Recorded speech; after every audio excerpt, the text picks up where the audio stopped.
ನಮಸ್ತೆ ಎಲ್ಲರಿಗೂ, ಹೇಗಿದ್ದೀರಾ? Welcome to Neerabidire channel. ಇವತ್ತು ನಾನು ಹಲಸಿನ ಹಣ್ಣಿನ ಸುಕ್ಕೇಲಿ ಮಾಡುವುದು ಹೇಗೆಂದು ಹೇಳಿಕೊಡುತ್ತೇನೆ. ಹಲಸಿನ ಹಣ್ಣು ತುಂಬ ಸಿಕ್ಕಿದಾಗ ನಮಗೆ ಅದರಿಂದ ಏನು ಮಾಡಬೇಕು ಅಂತ ಗೊತ್ತಾಗುವುದಿಲ್ಲ. ಆಗ ಈ ರೀತಿಯಾಗಿ ಸ್ಟೋರ್ ಮಾಡಿ ಇಟ್ಟುಕೊಳ್ಳಬಹುದು. ಸುಕ್ಕೇಲಿ ಅಂತ ಹೇಳಿದರೆ ಒಂದು ಟೈಪ್ ಡ್ರೈ ಫ್ರೂಟ್ಸ್ ಅಂತ ಹೇಳ್ಬೋದು. ಈಗ ಬಿಸಿಲಿರುವಾಗ ಒಣಗಿಸಿಟ್ಟು 6 ತಿಂಗಳಿನವರೆಗೆ ನಮಗೆ ಅದನ್ನು ಡ್ರೈ ಫ್ರೂಟ್ಸಿನ ಹಾಗೆ ತಿನ್ನಬಹುದು. ಈಗ ನಾನು ಒಂದು ಬಟ್ಟಲು ತಗೊಂಡಿದ್ದೇನೆ. ಬಟ್ಟಲು ಅಥವಾ ಪ್ಲ್ಯಾಸ್ಟಿಕ್ ಶೀಟ್ ಯಾವುದರಲ್ಲಿ ಕೂಡ ಅದಿತ್ತು. ಹೇಗೆ ಜೋಡಿಸಿ ಒಂದಕ್ಕೊಂದು ಅಂಟದ ರೀತಿಯಲ್ಲಿ ನಾವು ದೂರ ದೂರ ಜೋಡಿಸಿಡಬೇಕಾಗ್ತದೆ. ಆಮೇಲೆ ಇದನ್ನು ಒಂದು 6ರಿಂದ 7 ಬಿಸಿಲಿನಲ್ಲಿ ಒಣಗಿಸಿದರೆ ಹಲಸಿನ ಹಣ್ಣಿನ ಡ್ರೈ ಫ್ರೂಟ್ ಅಥವಾ ಸುಕ್ಕೇಲಿ ತಿನ್ನಲು ರೆಡಿಯಾಗ್ತದೆ.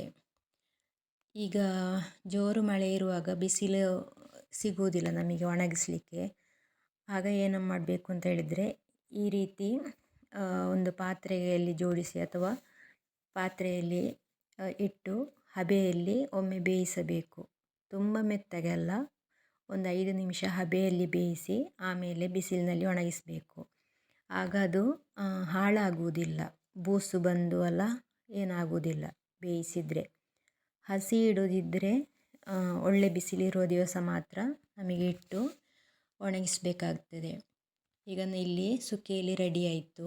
ನಾನಿದು 1 ವಾರ ಬಿಸಿಲಿನಲ್ಲಿ ಒಣಗಿಸಿಟ್ಟು ರೆಡಿ ಮಾಡಿದ ಸುಕ್ಕೇಲಿಯಾಗಿದೆ.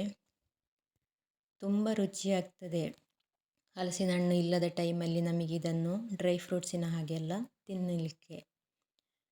ಹೀಗೆ ಮಾಡಿಟ್ಟುಕೊಂಡ್ರೆ 6 ತಿಂಗಳಿನವರೆಗೂ ನಾವು ಉಪಯೋಗಿಸಿಕೊಳ್ಳಬಹುದು. ಇದು ಡ್ರೈ ಫ್ರೂಟ್ಸಿನ ಹಾಗೆ ತಿನ್ನಲು ಮಕ್ಕಳಿಗೆ ಟಿಫಿನ್ ಬಾಕ್ಸಲ್ಲಿ ಡ್ರೈ ಫ್ರೂಟ್ಸ್ ಕೊಡುವ ಬದಲು ಇದರನ್ನೇ ಕೊಟ್ಟರು ಖುಷಿಯಲ್ಲಿ ತಿಂತಾರೆ. ಮನೆಯಲ್ಲೇ ಮಾಡಿದ ಡ್ರೈ ಫ್ರೂಟ್ಸ್ ತುಂಬ ರುಚಿಯಾಗಿರುತ್ತದೆ.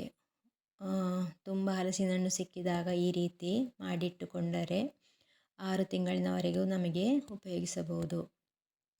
ಇದನ್ನೀಗೆ ಏರ್ಟೈಟ್ ಬಾಕ್ಸಿನಲ್ಲಿ ಹಾಕಿಟ್ಟರೆ ನಾವು 6 ತಿಂಗಳು ಹೊರಗಿನ ಟೆಂಪರೇಚರ್ನಲ್ಲೇ ಇಟ್ಟು ಉಪಯೋಗಿಸಿಕೊಳ್ಳಬಹುದು.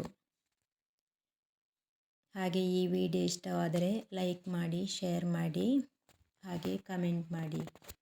ಖಂಡಿತ ಒಮ್ಮೆ ಟ್ರೈ ಮಾಡಿ ನೋಡಿ ಹಲಸಿನ ಹಣ್ಣಿನ ಡ್ರೈ ಫ್ರೂಟ್ ಅಥವಾ ಸುಕ್ಕೇಲಿ. Thank you.